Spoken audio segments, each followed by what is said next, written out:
Λοιπόν εδώ είναι ο Καρχαρίας ο μαλάκας και κάνει τον καθιστό Βούδα πάνω στο καπό, η μαλακία. Εδώ μας δείχνει το δρόμο, σηκωμένο χέρι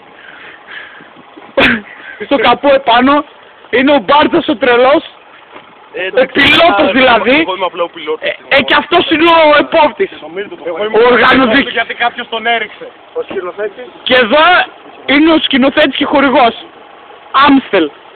Τζάμια Κωστής Γούζιος. Πιάσει ο δρόμος παρακαλώ. Αδειάζουμε. Εδώ βλέπουμε το δεύτερο χορηγό. Πήγαινε μπροστά ρε μαλάκα. Συγγνώμη. Παραγωγή 20.000 ευρώ. Πήγαινε μπροστά ακριβώς ρε. Εδώ σας έχω. Και ξεκινάμε. Πάμε.